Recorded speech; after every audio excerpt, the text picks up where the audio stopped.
Well, if you had an AI agent and you were trained on AI and you were using agentic AI to assist with your transactions, you could do triple to quadruple the amount of work in less time than it would take you to do that So much less regularly. time.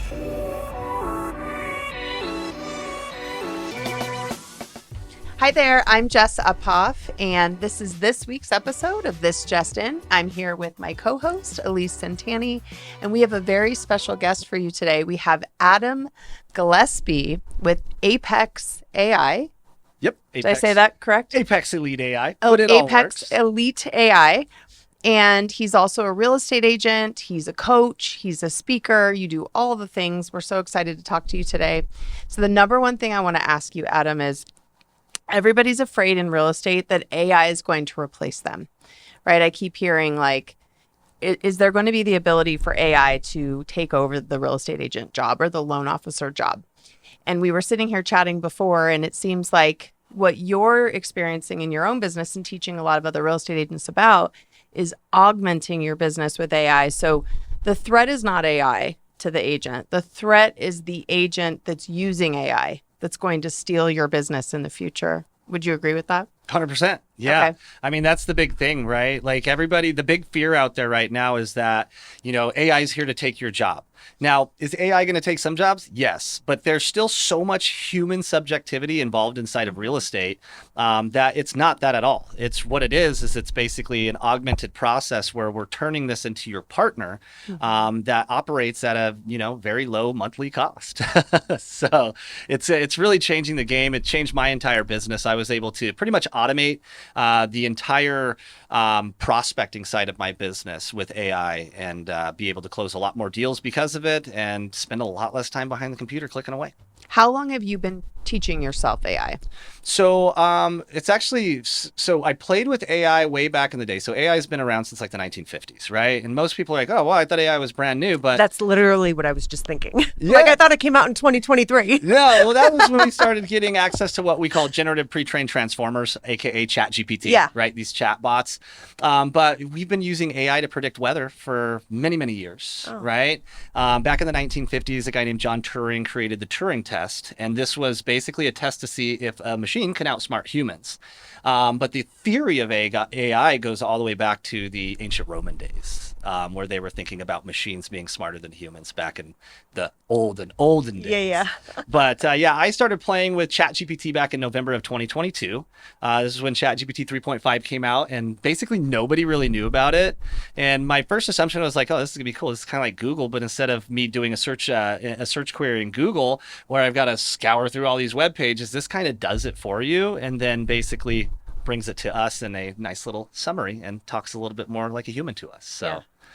And is ChatGPT still one of your main tools, or have you expanded beyond ChatGPT? Because I think a lot of people, when they think AI, they only think ChatGPT. Yeah, That's like the most mainstream, right? It's like it's exactly mainstream is the way to look at it. It's like the Nike of AI, right? Yeah. It's where everybody's at. I think they're at like 700 million users a week at this point right now. Wow. But it's actually not the smartest model out there. So I use a lot of them for different reasons. One of my favorite models is Google's Gemini 2.5 Pro. This is single-handedly the smartest large language model that has ever come onto the market. And it was really kind of surprising because Google was having a hard time keeping up there. And right at about December of 2024, they dropped Gemini 2.5 or 2.0 Pro and 2.0 Flash. And this started to basically crush all of the benchmark testing that we use for AI for like the MMLU. And it was just a total game changer. So I finally started playing with that. Before December 2024, it was just a frustrating piece of equipment to use because we expect to get, pretty decent answers, but it would suffer a lot from what we call AI hallucinations. And without geeking out completely on you guys about this is basically chatbots are designed to respond no matter what. So you'll never hear the AI say, I don't know. They'll Yeah. make it up. So they can be confidently wrong. And this was some of the issues that we had, which is why ChatGPT was so good, because it had a lower percentage of hallucination rate as long as you were prompting it properly. It's still one of the main ones that I use, but I geek out on them all. I'm surprised that I haven't heard of Google Gemini. Google's such a popular, well-known brand. Like, do you use it? I only ever use ChatGPT. No, but I think it's kind of like when the internet came out, like, right? Like there was this wave where, and people only knew like AOL and dial-up. Right. And there was a lot going on behind the scenes where people were, so I think that you and I are not as Yeah.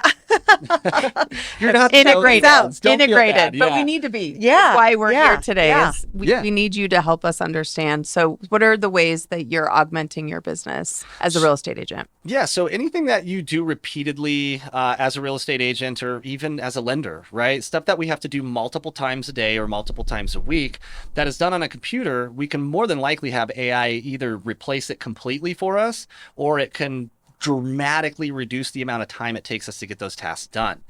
So that's the primary purpose that I employ it in so many different areas of my business, is because, like everybody, I want my time back. And that's the one thing that you cannot get more of, right? Like I always think to myself, I'm like, okay, take a deep breath, right? By the time you're done taking that deep breath, that moment in time is gone. It'll never come back.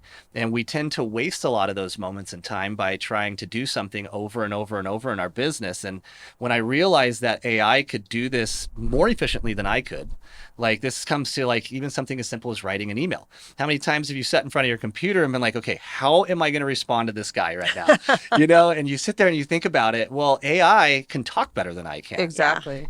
So that's what I use. Now you got to be careful with it, because there is this thing that's ChatGPT language. We're all seeing this now where, we've all got that email that says, hey, I hope this email finds you well and in good spirits. Yeah. Like that is the number one indicator that somebody's using AI. And now recently we've started to see those M dashes, right? Yes. You see an email and there's just all these dashes in it and you're like, what is going on? No human writes like this.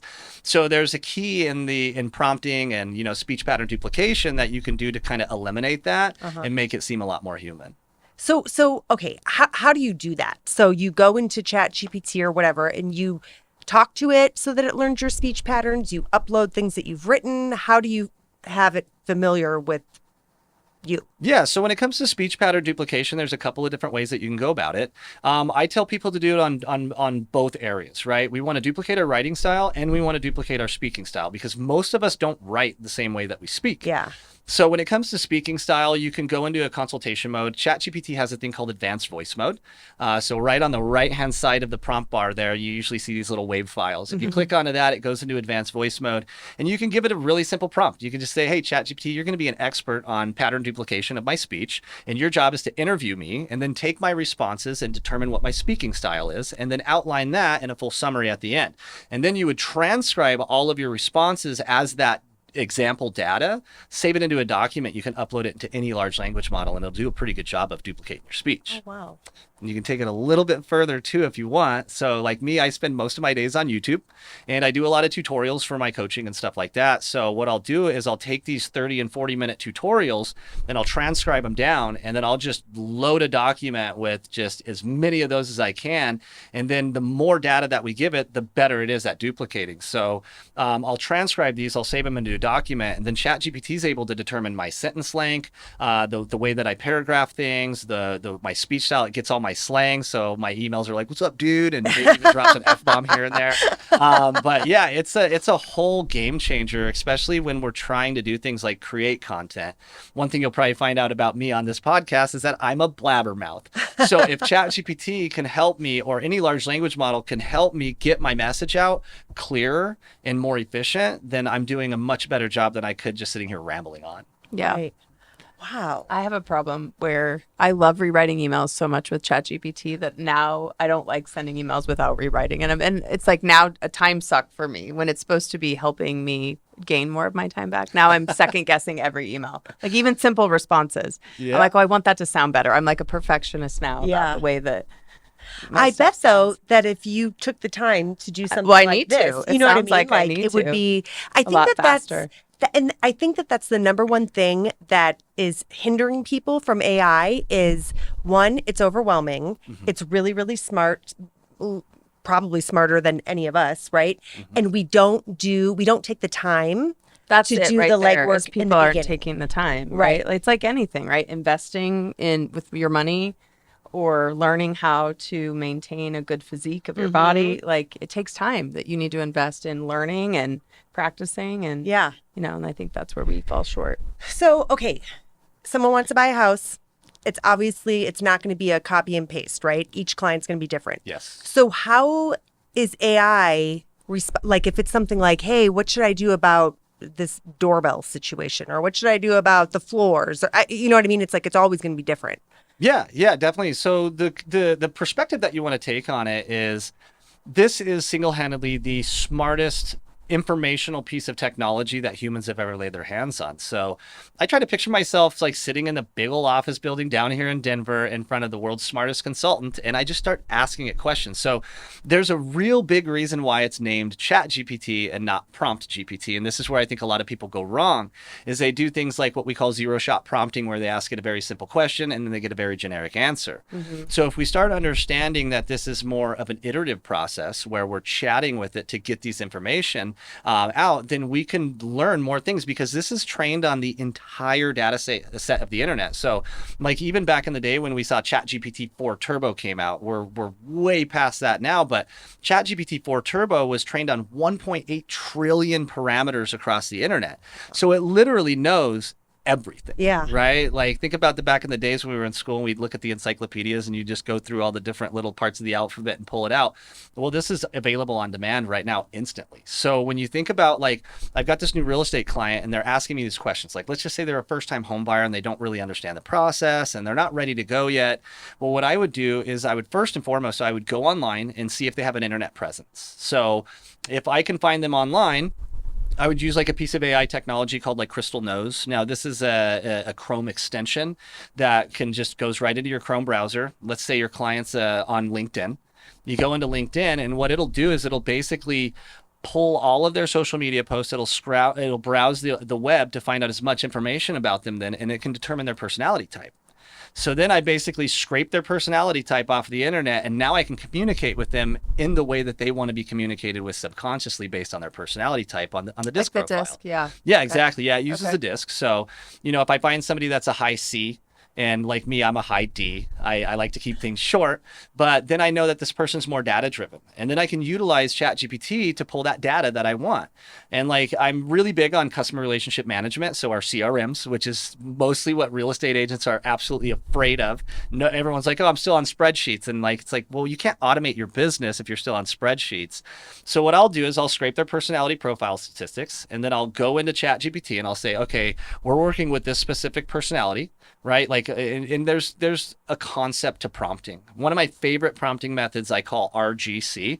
So it stands for role, goal, and context. So as long as when you're approaching these models, if you're giving it a role, so for instance, speaking of a first-time home buyer that's not ready yet that we need to nurture, I'll basically tell ChatGPT, like, you will act as an expert real estate copywriter specializing in real estate nurturing campaigns on CRMs, right? So then I've given it its role. So instead of it just being open ChatGPT where it's like, oh, I'm an expert on everything, I call it like the jack of all trades, master of none until you put it in the right lane. So I train it to be an expert copywriter. And then I say, okay, I'm dealing with the person on this as a high C on the disc profile.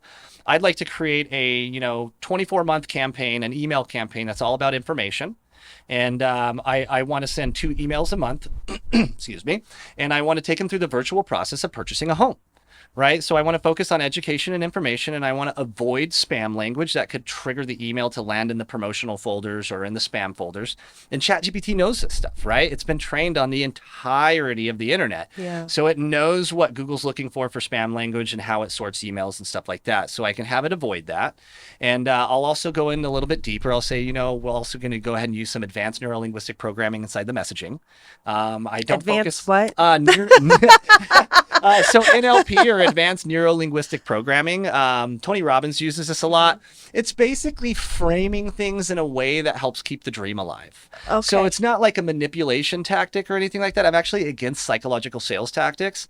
But what I want to do is I want to educate and inform my clients so they can make good decisions, right? And a lot of the ways that when we're generating leads in real estate, these people are very excited to get a home. And then guess what? Life happens, right? So they're like, oh, maybe I got to put this off. So a lot of my nurturing emails will do things like, imagine putting the keys in the door of your brand new house on Christmas Eve, and you open it up and you can see your Christmas tree sitting there. The house smells like fresh cookies. We're planting that image in there to keep that emotional state alive inside of them. So they want to keep reading the emails because they're making them feel good. Yeah. Right? We're not trying to sell them. So I'm not asking them how many bedrooms and bathrooms they want or telling them to date the rate, marry the house, anything like that. I just focus on education and information. So I take them through, and ChatGPT creates all of this for me. So I'm not sitting there typing these out. I can create a 2-year drip campaign that sends 48 emails twice a month in about 45 minutes to an hour on ChatGPT and have it flawlessly inside of my CRM. I automate the entire thing. And now when my clients aren't ready, I can focus on the low hanging fruit while I'm nurturing all of those not so ready clients yet. And being able to use AI to create this language, once again, like you guys hear me rambling right now, my emails are very short and to the point. So these can be read on their way out of the office to their car, and they can be done by the time they get to their car. So I'm not sending somebody this, 20-page email where Totally. they're just losing interest in it. And using all of these techniques together has resulted in, I get 6 figures a year out of my CRM, and I don't even make phone calls on it. Now, if you're a realtor watching this, make your phone calls. I just spend so much time coaching now. So I still stay into real estate and do production for the sheer purpose that I believe it's hard to be a good coach if you're not still in the game, right? You take that kind of corporate approach. We've all had those corporate jobs before where corporate's barking down from the above, telling you what to do. And you're like, you guys have no idea what's going down here in the battlefield right now. Yeah. So I always want to keep my boots on the ground in real estate, but I focus most of my time on coaching agents and teaching them how to leverage AI in their business, not only for practical applications, but ethical as well. Because this is something we need to be careful with when we're using AI. Is it's very easy to breach compliance. It's very easy for the AI, because the AI, unless you're telling it, goes back into prompt engineering, it doesn't really know Colorado real estate law, right? It has it in its training, but it doesn't understand that it needs to maintain that unless we're putting it in our prompt. So this is what I teach agents how to do. So that way we can use the responsible and ethical use of this, and we don't get it taken away from us, because we got to watch out. If we do it too wrong and there's too many people making mistakes, NAR's going to take it away. Brokerages will start having anti-AI policies. And then we're back to working 40 to 60 hours a week when I can do what a regular agent does in 40 hours a week in about 10. Wow. Yeah. That's wild. What I find interesting is that consumers are using ChatGPT now. So you want to kind of like preemptively assume what they're going to be asking it before they meet with you, right? Yeah. So like for lenders, what do I ask a lender?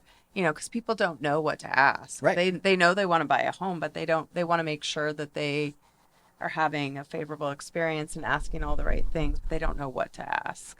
Exactly. So it's really fascinating to think about the people that are coming to real estate agents and to lenders are coming prepared with questions that AI told them to ask the lender. Exactly. Yeah, they seem a lot more You know. sophisticated. We see this in the interview process in jobs now too. Yes. Right. Now we even see employers saying, "Hey, we have these things called AI detection software." So we can tell by AI doesn't actually speak completely like a human. They won't vary their sentence structures. They'll use a lot of parallelisms, which is basically saying, oh, this isn't just this, but it's this, right? So there's a very recognizable way that AI speaks. So these employers are taking these resumes and throwing them through AI detection, and they won't even interview the client or the potential employee because they can tell that ChatGPT wrote their resume. So, wild. and then, and it's nuts because I don't understand the anti-AI, persona that's going around. I think that this is a wonderful thing. While it's a tool, and like any tool, it can be used in negative ways, but it can also be used in very positive ways, So my whole goal in all of the things that I do is I show people the good that it could do. And if more of us use it for good and more of us use it ethically, then it's going to end up making everybody's life more efficient, more fulfilling. And like I said, you get all this time back to do things like spend it with your family or go out and find more clients or, God forbid, pay more attention to the current clients you have, right? Yeah. And the one thing that's going on right now is, we were all drinking from the fire hose during COVID because there were so many transactions coming at us. So we were just so used to handling so much at one time. And then the tides turned, and now each transaction is so much harder. At least that's my opinion. And that's what I'm watching my partners go through too. Right. The listings are taking longer. There's a lot more time required by your client than there was during COVID. So even though we were doing a lot more production back then, each transaction's taking so much more time. So I'm finding that my agent partners are feeling very depleted by what they have going on, even though it's less production now. So I think it does feel like AI is a really great solution for people to implement in their business so that Absolutely. they can take on more, because the rates are going to come back down, production's going to come back up. So I do worry about, because we're still going to have complexity. Yeah. Rates will still be fairly high. Even if they're in the high fives, they're still fairly high. So it's still tricky to just make everything work from dollars and cents perspective, you know? So I think things are going to speed up, but there's still going to be complexity. And so I think AI is going to be a critical component so that realtors stay alive. Yeah. They stay viable in the market right now. What about what would you say? I'm trying to think of how I want to ask you this. Agents or companies who want to just basically use AI for every aspect of the real estate transaction. Is that a hit or a miss? That's a total miss. Okay. You know, so we have this thing right now, voice AI and chatbots, right? Everybody's got a chatbot on their website. We see it inside a lot of CRMs now where they're running we've got a chatbot that'll qualify your leads for you. Like, you have to think about the way that the consumer thinks about Yes. it, right? Mm-hmm. They know when they're talking to a bot. Heck yeah, Yeah. they do. You know, now we're getting a little bit better with that. OpenAI just released GPT real time, which, without going down the scientific rabbit hole on it, a typical chatbot has a 3-phase system that it goes through. So it's basically speech to text, right? So we speak into the bot, and then it says, okay, I need to formulate this into text, which ChatGPT doesn't, and large language models don't actually read text the same way that we do. They do what's called a process of tokenization. So they break our words down into these little codes called tokens. All right. So what they have to do is they have to break that down. They put the tokens together, and then they have to take that and then process that information through a neural network, create the response. So now we're doing text to text and then text back to voice.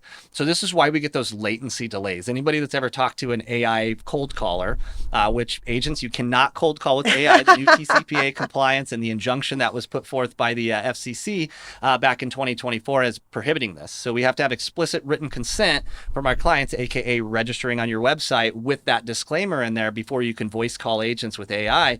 But even if you get that permission, how many of you guys want to get called by a robot? Yeah. Like, nobody does. Nobody. Right?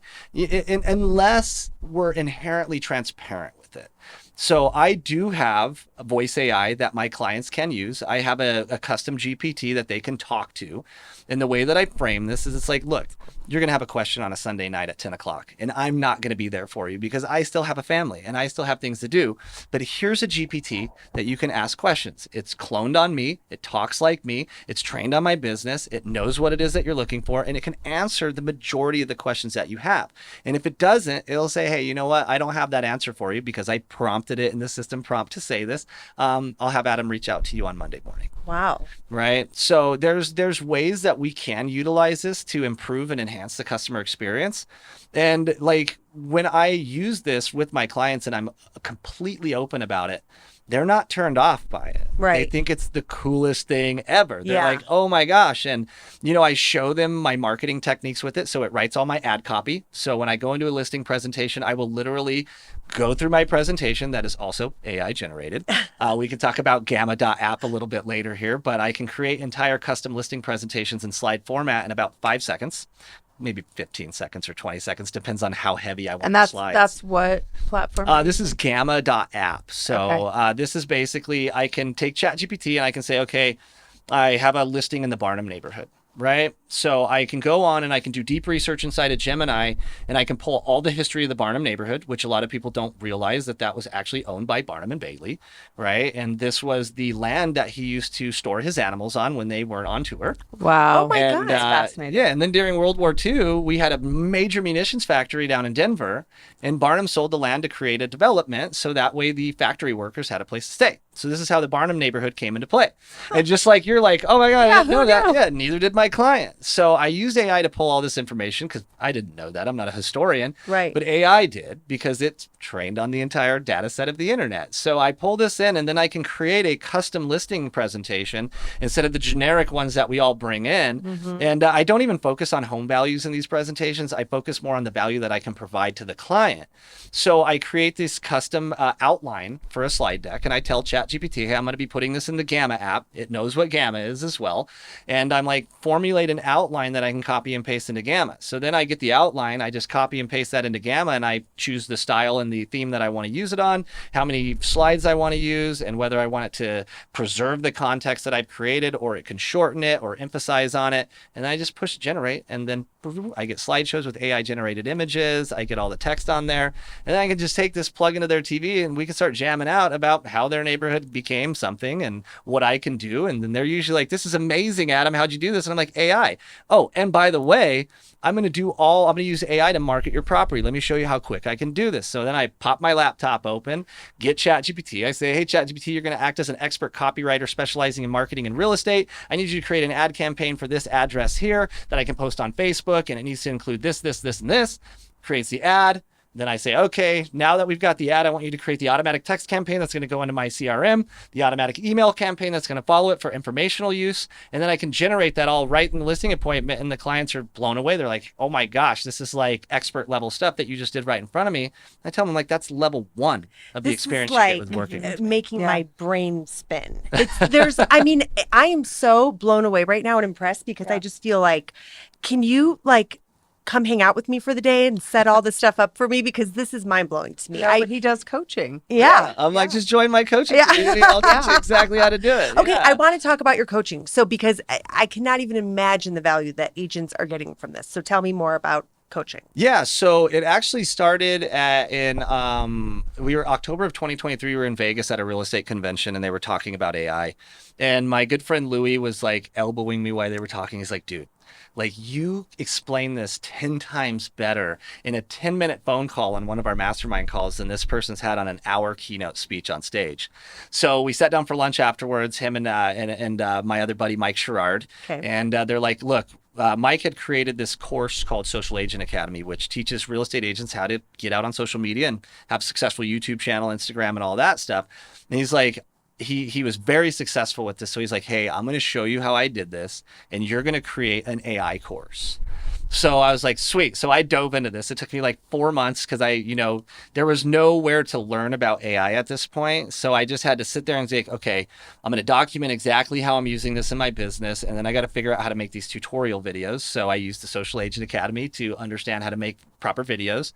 And I created what's called Agent Prompt University. And I released that to the general public, and it did pretty good. And then I realized, like, there's got to be more to this. So I wanted to turn it into more of a community-based thing. So I started a community where I host 2 weekly mastermind calls. So every Tuesday we jam out about AI. Every Thursday we jam out on CRMs, because AI and CRMs are kind of like beer and golf. Like, they go together, right? I love that. And in order to be efficient, because this is the thing is that most of us are busy chasing leads. Most of us are busy trying to write emails, trying to write text, where our CRMs can do this automatically for us, and now that we have AI that can generate this content in a fraction of the time it takes us to type it out or even think about it, we utilize this. So I was like, okay, I need to create this community. So that was the birth of Apex Elite AI. And now I run this community, and it's the most affordable of all of the AI training inside of real estate. Most coaches are charging $6,000 to $10,000 a year for a membership. I charge $197 a month, and you get access to all of my courses. I have a couple of them now. I have one that teaches you the foundational understanding of large language models. So we're talking tokenization, context windows, all the science mumbo jumbo. Oh yeah, all that stuff. It's the boring one, but if you don't understand that, then you misuse the technology, right? Yeah. So I teach them the foundational understanding of that, and then they dive into the practical applications, which is Agent Prompt University. I give away all of my prompt library, which I have hundreds and hundreds of prompts that are specifically for real estate agents, where most of the AI coaches are just doing things that are universal. Yeah. So you're like, what am I going to do with this prompt about, how to manage my finances in a small business? Yes, that's useful to real estate agents, but that's not what agents want. Mm-hmm. They want to know how to devour an inspection report in 5 minutes, and then be able to know exactly what they need to talk to their client about. And then they need to know exactly how they're going to start this negotiation with with the agent on the other side. So this goes back to scraping personality profile statistics. I'll do this with my agents too. And I tell them about this after the deal's over, obviously. And they're like, dang, Adam, like this was a really good transaction. Like I felt like we worked together. And it's like, yeah, of course, because I spoke to you the way that your personality wants to be spoke to. Right. And I use negotiation strategies that are based on your personality profile. So, when we have high C's and high S type personalities, I use William Urey's, the Harvard Negotiation Project, which is like getting to yes, which is more of a collaborative negotiation strategy. And then when I'm dealing with high I's and high D's, I go into straight Trump style negotiation with it. And, how did I learn all this stuff? Well, ChatGPT. Right. Wow. So this is the stuff that I teach people in the community, and it's very collaborative. We have so much fun on the calls. I go down all these rabbit holes, and people ask questions and we give answers, and I always bring something of tangible value to the call as well. And these agents now, they have way more time on their hands. They're closing way more deals, and they can't even imagine doing their business without AI as a partner in it anymore. Yeah. Do you personality profile or do your research on the agent on the other side before you negotiate? That's what you were saying. Yeah, for absolutely. Yeah, okay. and it's much easier to get that than it is to get it from the client, right? Because not everybody's online, but most agents are visible, especially on LinkedIn, which is where that app that I use, Crystal Knows, this is where it lives, is inside of LinkedIn. So yeah, every single time I do a deal with an agent, I'm going to find out exactly what your personality profile is, and then I'm going to adjust my negotiation strategy and my communication to your personality. So it feels like more of a collaborative process with them. I get better results for my clients as well, which when you think about it on the back end, like I talk to a lot of agents that are afraid of this. Yeah. And they're like, well, Adam, I don't want to use AI. And I'm like, well, think about this for a second. You're a fiduciary to your client, right? It is our obligation to work in our client's best interest. So if you know this technology exists that could actually enhance their experience, make you a better negotiator and get them a better deal, and you choose not to do that, are you really acting as a fiduciary? Yeah. That's a good point. That's a really good point. Oh my gosh. So for those people that are just dipping their toe in AI, so they're not quite as advanced as you are, the agents that are out there, because that's our primary demographic of our podcast. What would be some things that you would recommend that they start with? Because it does feel overwhelming to be like, I'm personality profiling, I'm, creating all these listing presentations. So what would be like a couple key things that you would do immediately? Yeah, I mean, do what I did. I just started using it as a replacement for searching Google. Okay. Yeah. Okay, you start getting used to communicating with the model. Like I said earlier, it's a consultative process, right? And you have this genius in front of you. So the next time that if you're a newer agent or you're an agent that's experienced and you're new to AI, some of the things that you can do that are very, very easy is use it to, like I said, research and development, right? So, if you're getting a listing in another neighborhood, that you're not totally familiar with, right? Or you get you get a client under contract on a new build in their HOA, they send you the HOA manual and it's like it's in digital form usually. Just upload that in there and then create a chat that you can chat with to find out all the answers for your clients. And not only that, but you give that to your client. They could use that chat as well and say, hey, I made this for you. I put the HOA documents and everything for your HOA into this. So you can click this link and you can ask it any questions. So, hey, can I do short-term rentals here? No, you can't, right? And it can point you into the area of the CCNRs where it says that you can't do that, right? So think of it just more as this assistant. It's really your assistant, and it's not complicated. So for full disclosure, I'm a 10th grade dropout. I thought I was going to be a famous musician, right? So do you still play? I do, but not professionally anymore. My band was pretty much extinct after 2014, but we had fun. And that's actually kind of going back to the beginning of the podcast. Back in 2004, when we started, there was this really cool social media website called MySpace. And we actually created a bot that would auto post our band's music on the comment section on MySpace with the autoplay function engaged, which racked up thousands of plays for us per day, because anytime somebody would land on this supermodels page, my song would play in the background. So this made us look larger than life online, which kind of got us, into more show opportunities and tours and stuff like this. And that was a part of AI. Now, was it really artificial intelligence or was it more of an automation? I think it'd be probably more of an automation, but like this is kind of a good example of how long this stuff has really been around. Yeah. So it's just using it. Like the more you use it, the better you're going to get. And I answer all of my emails and all of my text messages, and my phone number's posted all over the internet. So if you guys ever have questions about it, just shoot me a text. I'll help you guys understand it. You don't have to join my community. If you want to go neck deep into it and really use it the way that I do, which I'm using it in about 80% of my business right now, I can show you that through the community. But yeah, if you don't start playing with it, like you're never going to learn it. And Yeah. don't be afraid of it because you can't break it. Yeah. Right? Yeah. Like this is all hosted on the OpenAI servers or Google servers. You can't break it. So just jump into it and ask it whatever questions that you have. Have you ever shot yourself in the foot because of AI? Has it ever responded to something completely incorrect or made you look stupid and you're like, oh my God? Yes. As a matter It of is fact, wrong. Yeah, because once again, these bots or these models, these large language models, they're training.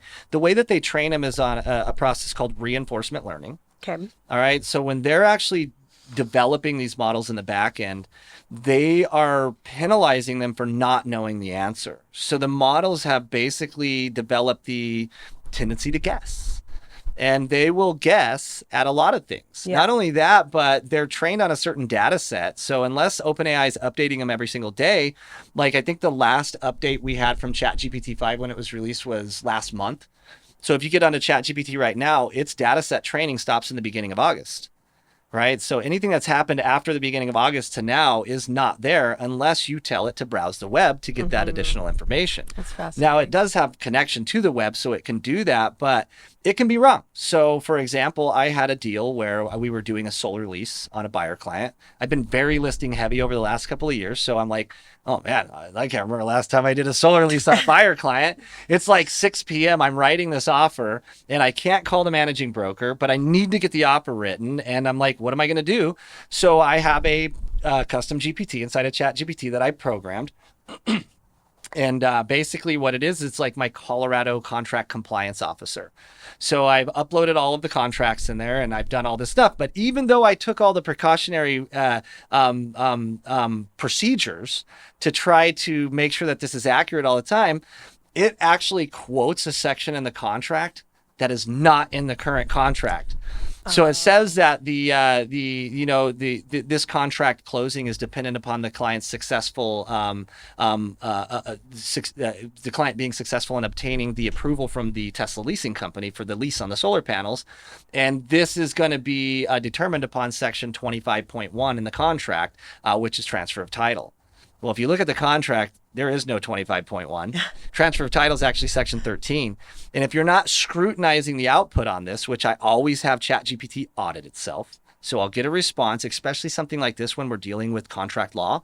We want to say, hey, audit yourself for accuracy and current information and browse the web before you respond. And then it'll browse the web and it's like, you know what, Adam? Good catch. Yeah. Because this isn't in it. It's actually section 13, transfer of title. And then we can repair that. So yes, you can absolutely burn yourself. Yeah. The MyPillow guy, he's in a major lawsuit right now. Yeah. And this made national news. His attorneys were writing a disposition to the judge, and they submitted this disposition, and they had over 20 different case laws that were fabricated by AI making it up. The attorneys did not scrutinize the output. They did not verify it. They just took it as, hey, this is biblical science. Let's roll with it. Sent it into the judge. The judge is like, none of this case law exists. So not only did it trash his case, but now the attorneys are in some deep trouble with yeah. the bar. Because the bar is bet. like, hey, like this is negligence on your part. Yeah. And we operate the same as agents. While we're not attorneys, we're still licensed. So we still have to deal with the Division of Real Estate in Colorado and federal laws, right? But we're also overseen by the National Association of Realtors. Most of us are, right? Even if you're not an association member, just understand that the MLS operates under association rules. Okay. So if you're caught breaking those, you could lose your access to the MLS. And what good are you as an agent without access to the MLS? Right. So we need to be very, very cautious when we use this. And this is a lot of the stuff that I coach on is, the responsible and ethical use of AI and proper prompt engineering.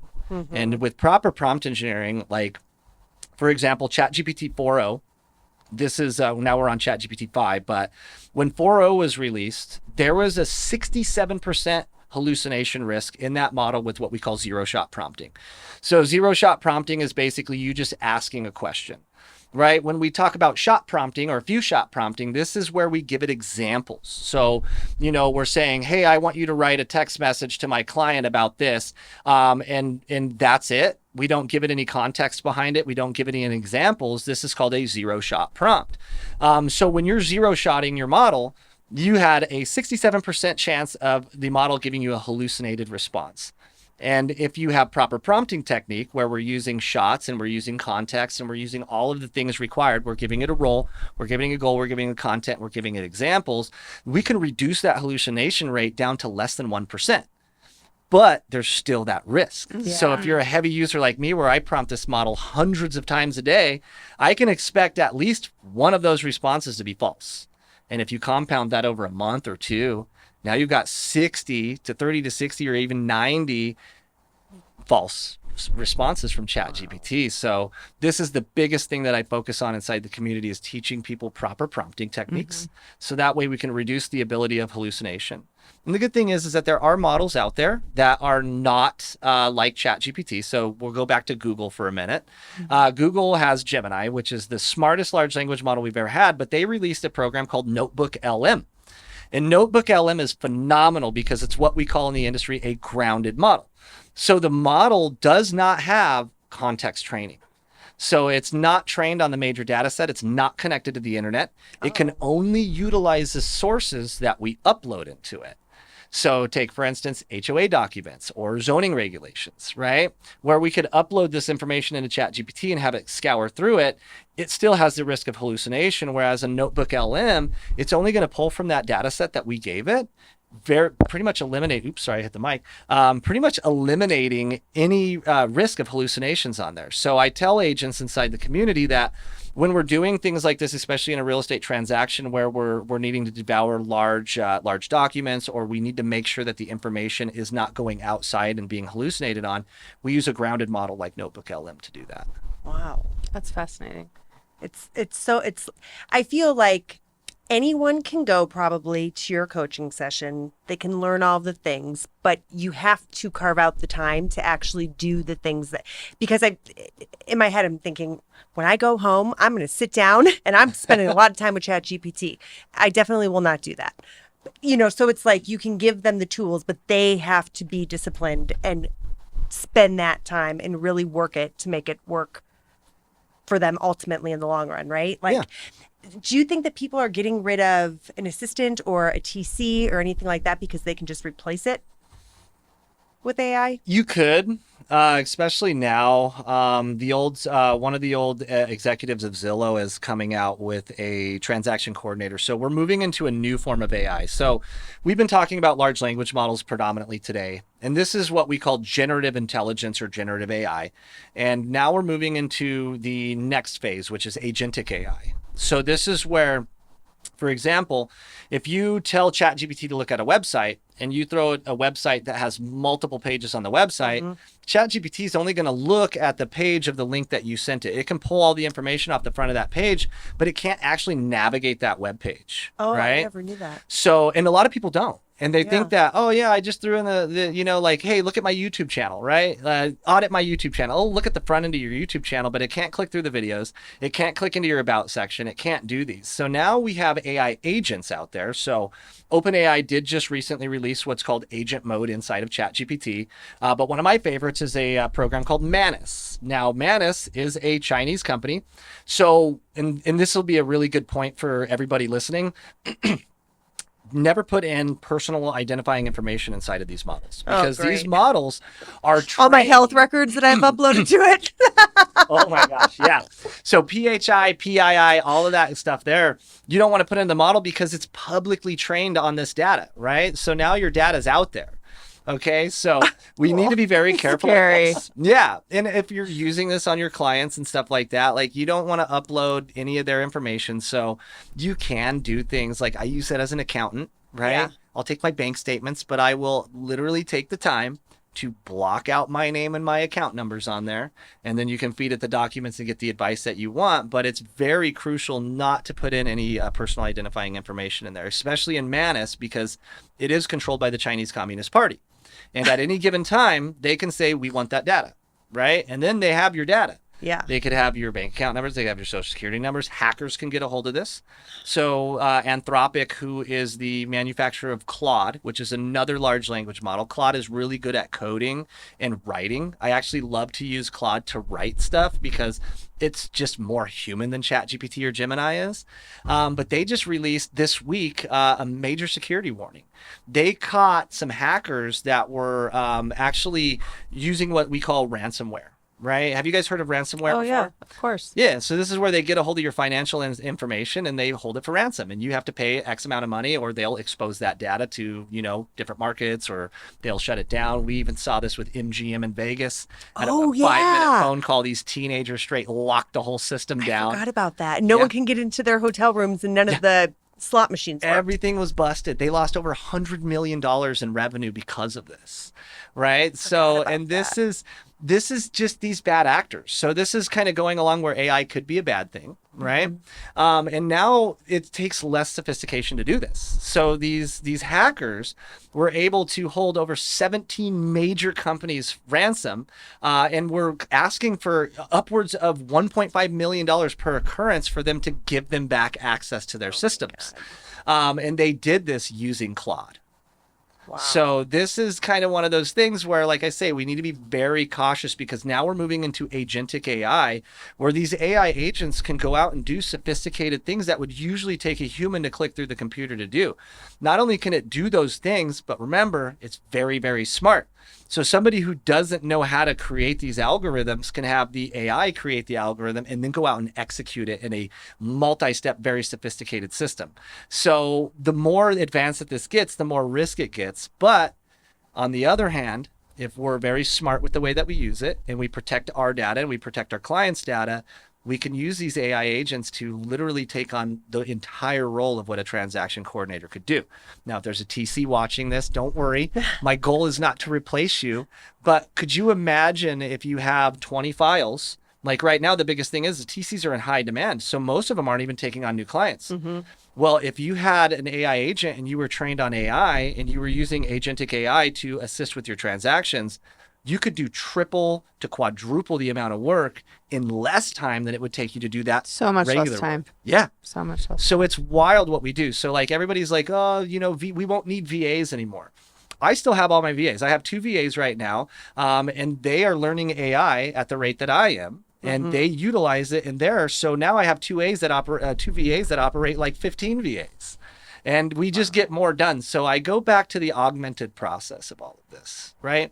Will there come a day when a Tesla pulls up outside of a listing and a Tesla bot hops out and shows a house to a client? Probably.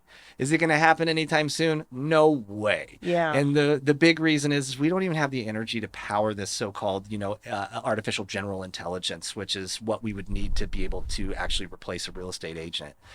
So there's so many different factors into why this won't happen anytime soon. So it's one of those things where you just got to kind of jump into the technology, start utilizing it, get your time back, make as much money as you can. So for when that day does come, 20, 30 years down the road, like you've done everything that you need to do in the meantime to prepare yourself for it. And, hopefully you made enough money that you don't got to worry about it. Yeah, exactly. Will you tell the story that you were telling us before we started filming about Adams County? Yes. Because I really feel like you would have lost that and your client would have not gotten that had it not been for AI. Yeah. So I had a client that was he owns a trucking company. and he also owns all these storage containers, and he was looking for a piece of property that he could live in. You know, he wanted to get a regular residential home that would allow him to put these park these trucks. So we ended up finding this property that was off of like 58th and right underneath I-25. And this is now an industrial area, but this home was still being sold on the market as a residential home. It was a house. It was on like 3/4 of an acre, and there was plenty of room for him to park his trucks on. And because it was surrounded by industrial properties, there was no HOA, there was no city ordinances against it. So we went under contract on it, and we got through inspection. Everything was looking great. And next thing you know, I get an email from the lender, and they're like, hey, the appraiser said they won't go out on this because it's not highest and best use. This needs to be converted over into industrial. And this is the moment where my heart sank, right? You're sitting here in front of your computer. You're thinking, oh, my God, this deal's almost done. And now we have this. And if for any agent that's ever tried to argue with an appraiser, we don't win these arguments, right? Appraisers are very good at what they do, but they're also very pompous. And data driven, and realtors are not. Exactly. Yeah. We kind of operate a little bit more on the emotional side. Yeah, exactly. We're like, please. And they're like, no, absolutely not. Like, I've never won an appraisal objection. They always come back, and no matter how many comps I send them, they're like, no, dude, this is not a useful comp. Like, we're using this. Figure it out, right? So when I get this email, I'm freaking out. But I didn't want to give up on it because, you know, this is where 99% of agents would have gone back to their client and said, hey, they're not going to appraise this. Like, you're going to have to get a commercial loan on this. You're going to need 40% down. Like, this is a whole different ball game of what we're dealing with on a residential loan. So I'm like, no, I don't understand this, because I'm looking at public records and I'm like, dude, they just refied this house like 2 years ago. Like, how did they get that appraisal to go through? Like, I'm not understanding this. So I questioned the lender, who questioned the appraiser, and the appraiser's like, look, yes, we see all of that data, but the highest and best use is industrial.